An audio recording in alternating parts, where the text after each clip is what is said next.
con el libro La historia de los judíos. Tenemos la descripción del templo de Herodes en las antigüedades judaicas, la guerra de los judíos de Josefo y en los tratados talmúdicos Midot, Tamid y Yoma.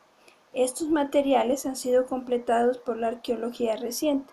Para alcanzar los efectos grandiosos que él deseaba, Herodes duplicó la extensión del monte del templo, erigiendo enormes muros de contención y llenando los huecos con escombros.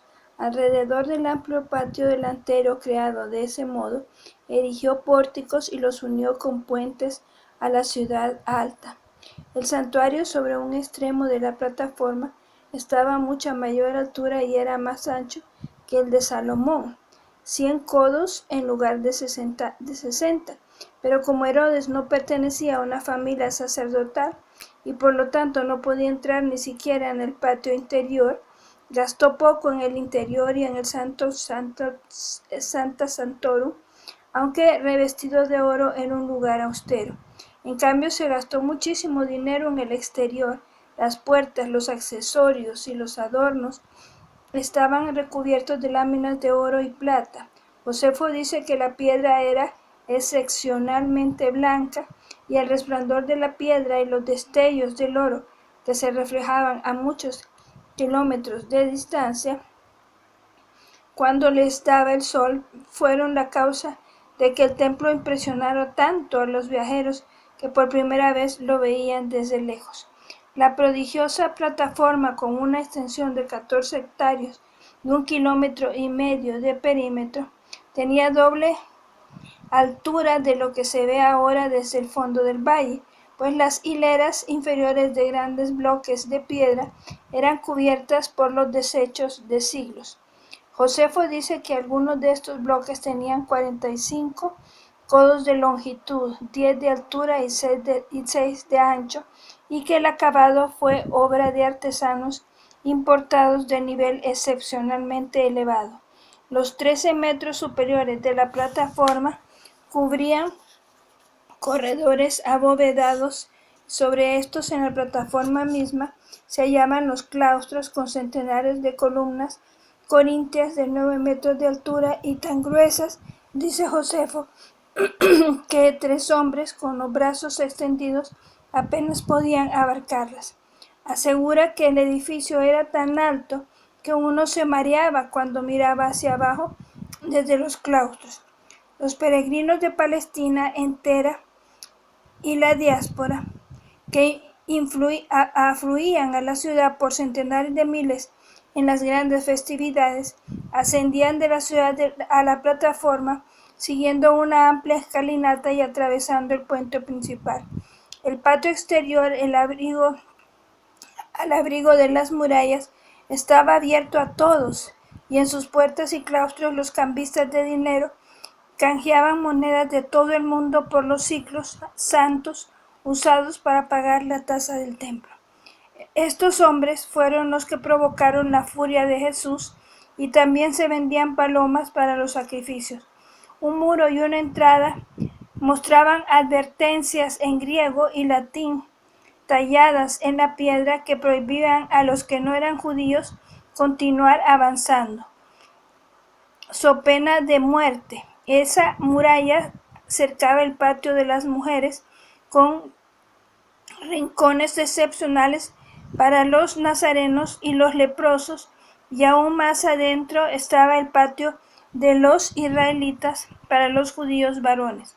Cada uno de los patios interiores se elevaba de modo que se llegaba mediante una escalera, y otro tramo de peldaños aún más alto conducía al sector de los sacrificios o patio de los sacerdotes y el santuario que allí había.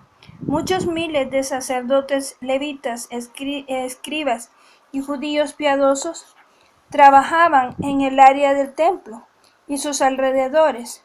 Los sacerdotes eran responsables de los ritos y las ceremonias. Los levitas eran los coristas, los músicos, los encargados de la limpieza y el mantenimiento. Se dividían en 24 grupos de vigilancia o turnos y durante la frenética actividad de las grandes festividades estaban reforzados por hombres de cuna sacerdotal o levítica venidos de Palestina entera y la diáspora. El principal deber de los sacerdotes era el cuidado del santuario. Los judíos habían tomado de los egipcios el concepto del fuego perpetuo en el altar. Bueno, esto no es cierto, así lo tengo escrito, porque Dios les había dado tanto el diseño del templo como todo lo que debía de hacerse, así que los judíos no tomaron ningún ejemplo del fuego de los egipcios. El concepto del fuego perpetuo en el altar, ese Dios se los dio. Y ellos suponían mantener siempre encendidas las lámparas del santuario y llenarlas constantemente. También la costumbre de quemar regularmente incienso en los lugares más sombríos y secretos. El templo consumía 270 kilos de costoso incienso cada año, un producto fabricado con una receta secreta por la familia sacerdotal.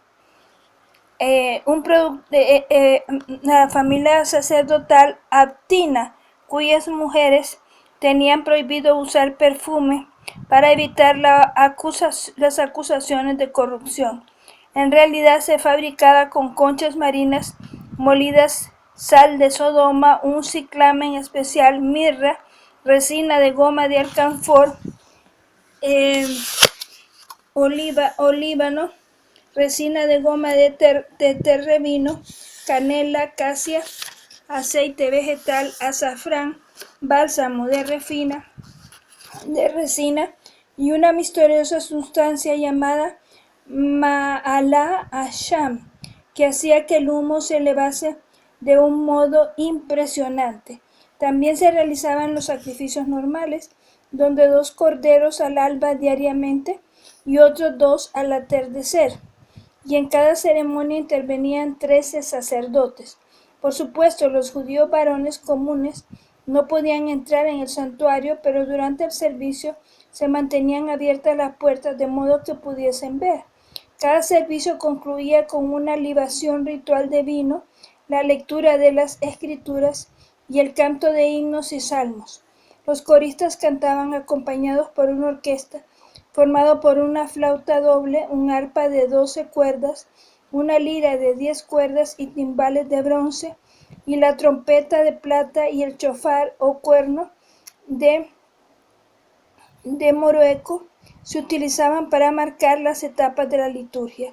Los ritos del sacrificio suscitaban en los visitantes la sensación de un espectáculo exótico, incluso pues la mayoría de los forasteros llegaban en tiempos de festividad cuando la cantidad de sacrificios era enorme.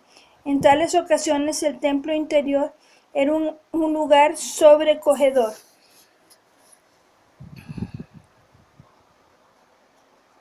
Los chillidos y mugidos de los animales aterrorizados era un lugar se mezclaba con los gritos y los cantos rituales y los tremendos sonidos del cuerno y la trompeta, y todo estaba manchado de sangre. El autor de la carta de Aristeas, un peregrino judío de Alejandría, afirma que vio a 700 sacerdotes ejecutando sacrificios, trabajando en silencio, pero manipulando con habilidad profesional los pesados cuerpos y disponiéndolos exactamente en el lugar apropiado del altar. Bueno, seguiremos más adelante, pero ven qué importante es saber cómo se realizaron los sacrificios, cómo fue el templo, la reconstrucción del templo de Herodes, porque en la Biblia lo leemos y vemos cómo nos cuentan ellos lo que sucedió, pero aquí este historiador, como es antropólogo, es historiador, pero él va describiendo, según algunos escritores decían, todo lo que sucedía. Así que así espero que les guste, porque podemos entender mejor todo lo que ocurría en el tiempo tanto de Jesús como en los tiempos anteriores. Que el Señor les bendiga.